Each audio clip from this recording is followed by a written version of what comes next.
I hope he doesn't get the sickness.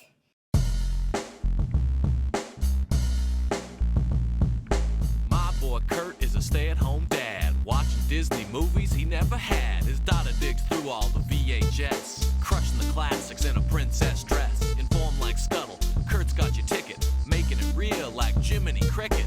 Most off the Captain Hook, but if the Tweedle dumb, he'll be taking more shots than Bambi's mom. Leaves him raised like Simba, or cracked like the beast dishes. He'll show you a whole new world, you won't need 3 wishes. Stay at home, Disney dad.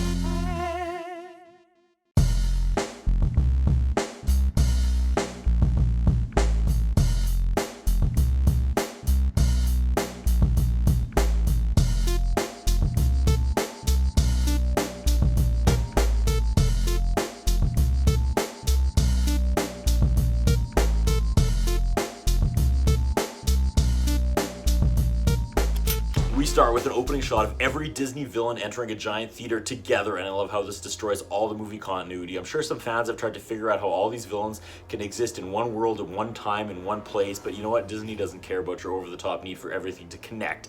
This is awesome. Like, Jafar is sitting at the same table as Ursula. Jafar, though, he says he has a surprise for Mickey at midnight. Mickey comes out and does some basic stand-up comedy on the stage, and then he tosses to the first cartoon. We see some old-timey, gotta be 50s or 60s, classic Disney cartoon of a legit witch watching Huey, Dewey, and Louie out trick-or-treating. They go to Uncle Donald's house. Donald puts firecrackers in their treat bag and pours water on them. The witch befriends the trio because she wants to get revenge on Donald for them. She knocks on his door and he treats her exactly the same. So Donald wasn't doing that to his nephews. He does this to everyone's kids. That's hilarious. Next, the witch is stirring a cauldron as the trio add ingredients to it. This is dark and I love it. Halloween cartoons have an excuse to dip into the abyss. Next, the 4 of them are riding around on her broom together, spraying stuff in Donald's yard, and everything comes to life. Like, they make a jack-o'-lantern come to life. Sheets turn into ghosts. Then they fly through his window, hook Donald's neck on the tip of the broomstick, and fly him backwards until he hits the wall. Like, the top of her broom pins him against the wall by his Adam's apple. Ow! He locks the closet with the candy inside and he swallows the key. Donald does not back down. She sprays his feet with the black magic and makes him dance because his feet come to life. Then she decides to make him back up all the way out to the yard and then makes him run forward, ball way back inside, and he puts himself headfirst through the closet door. They get the candy and they fly away. I guess Donald is dead or in a coma, but either way, he's got to be bleeding from the ears. Amazing. That's it. Back on stage, Mickey quickly throws to the next short. It's a weird Ren and Stimpy style animation. Poor Mickey's in an old house. There's a narrator and the poem is in the cadence of how the Grinch stole Christmas. He moves out with Pluto to a new house, but the house is weird and everything is automated. And it comes with like a robot butler that makes his life miserable, trying to make sure Mickey is following all the house rules. This 100% was a Treehouse of Horror episode. It builds until Mickey dumps a bucket of water on the robot and it explodes and everything in the house goes nuts. He grabs Pluto and they move back to their old crappy little house, and they would rather live in the crappy little slums than that house. That wasn't scary. I mean, maybe you spend your whole adult life being miserable trying to fit into unreasonable molds of visual success, but not scary in a Halloween way. Shots of all the villains sitting at the tables and clapping. That's fun.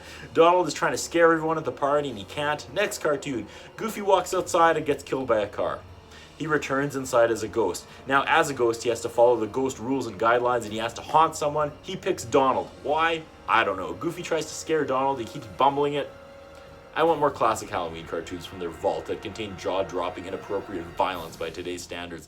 Goofy returns to his Jacob Marley roots and drags chains back and forth. Donald's oblivious to it all. Finally, Goofy just knocks on Donald's head. Donald sees him and freaks out and runs away outside, and then he gets hit by a car and killed as well. Donald also comes back as a ghost. Well, now they're both ghosts and they chase each other. I'm bored. Next, back on stage, Mickey says, "There's only one thing to be scared of on Halloween, and that's ghosts." And here we go, folks. We see a dilapidated house and there's 4 ghosts who are super creepy. This is terrifying, for real. The animation is so good. The ghosts are absolutely terrifying. They find an ad in the paper for ghost hunters. They call it, and it's old-timey Mickey, Donald, and Goofy. They hire them to come hunt them to break their boredom. Their voices are all echoey, and for the first time in over 50 weeks watching these Disney cartoons, I'm uncomfortable in an amazing way. The 3 march to the haunted house, and Mickey has a shotgun, Donald a net, and Goofy a box and an axe. The ghosts are excited, but they roll up like blinds and disappear. The trio hear maniacal laughter from inside the house. Seeing Mickey tiptoe through a haunted house with a shotgun is quite the image in 2020. I am drinking in every second of this. This checks all my boxes. Next up is some amazing, mind-bending sequences of doors falling off their hinges and opening up to rooms and water pouring out of them. Another ghost haunts Donald, smashes plates behind him, hits him in the butt with lumber. The ghost animation is incredible on every level, even by today's standards. This scene is just lunacy and everything works. This is actually a perfect cartoon. One ghost bangs pots and pans behind Goofy and kicks him in the butt, hides in a chest of drawers, and they do the Scooby-Doo gag where they're always opening the wrong drawer and the ghost's taunting them from inside the other drawers. Then they do the mirror gag where the ghost is Goofy's reflection. The weird, distant, echoey laughter they have is absolutely unsettling. Goofy gets caught in the chest of drawers, and then they push the whole thing down the stairs where it hits Mickey and Donald, and they all fall into sacks of molasses.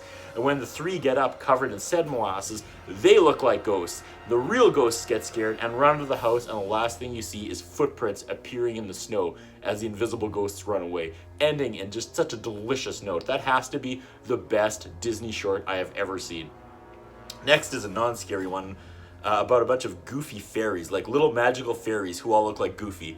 I have no idea what's going on here. I don't like this. Some kid captured goofy fairies and is now trying to kill them. This has zero to do with Halloween. Not feeling it. Sorry, folks. Nothing is happening and it ends. To its defense, nothing could follow that ghost cartoon, so that was filler. Back to the dinner theater, we revisit Jafar's Midnight Surprise, and now we're into that classic cartoon Donald and the Gorilla. But since that's on next week's Halloween VHS compilation, I'm going to skip it for now. We go back to the party. It's midnight. Time for Jafar's surprise. The villains pop up and sing a song together. That was the surprise. I should be annoyed, but you know what? There's something kind of fun about that. It feels like a live Halloween parade or show they would have at Disney World or something in October. Just an avalanche of all the villains at once. Like, this is something special you'd only get to see once a year, you know? I don't know, I like it. Now, there's a standoff, though. Mickey and Jafar. Interesting that the writers would make Jafar the leader of all the bad guys. That speaks volumes about the Aladdin stories.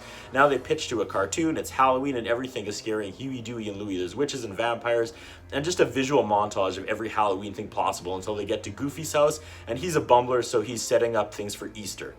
Suddenly, a guy in a hockey mask and a trench coat and a hook for a hand is chasing them. I want this to be a regular Disney character, but it was Donald in disguise. He stole all their candy. The trio wants revenge again. They sneak in and they pour glue in his costume. And then when his doorbell rings again, thinking it's a regular trick-or-treater, he slaps on his disguise, answers the door, and it's the police. They're looking for a killer dressed exactly like him, but now he can't get the costume off and say he's Donald because of the glue. Now everyone's chasing him, thinking he's the real killer. So there was a real killer dressed like that? He finally gets beat up, stomped, and kicked around so much that his mask and hook break and fall off. He ends up in a cemetery, and Huey, Dewey, and Louie rise up from the grave and claim he scared them to death. Donald ends up surfing a tombstone. This is pretty good stuff. I feel this is about as dark as you could go with cartoons in the current landscape. Donald lands in an empty grave, and everyone else has shovels, and they begin to fill the grave with him in.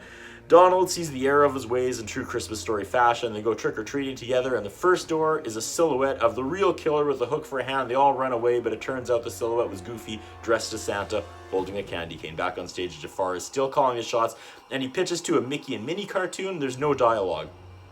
They end up in a witch's house. I think this is like a Hansel and Gretel thing. A witch starts cooking. Mickey wakes up Minnie. Mickey charges the door to break it down, but the witch opens it at the last second, and Mickey just sails through the open doorway and hits the wall outside. That was pretty funny. The witch captures them and puts them in a cage. She starts up the wood-burning stove, and Mickey and Minnie work together. They escape, and they toss her in, but they also fall in as well, and it's a huge pit, and they crawl back out of it.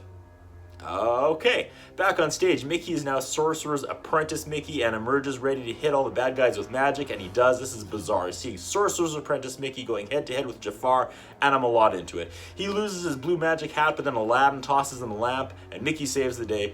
All the good characters cheer, and it's all happy again. That's the end of the VHS. That was a fun, albeit uneven collection of Halloween-related shorts. I think anyone who likes the older, darker ones wouldn't find the newer ones worth watching, and anyone who is a fan of the newer, lighter ones would be terrified of the older, darker ones. But damn, that was one heck of a Halloween ride. That's what I think about. What do you think? What we have is a concern about Curtis Anderson. His interviewing style is not the best. His personal appearance is not the best. I was wondering if the man has some kind of a hold over the channel that he's allowed to be employed for so long with the standards of journalism and personal appearance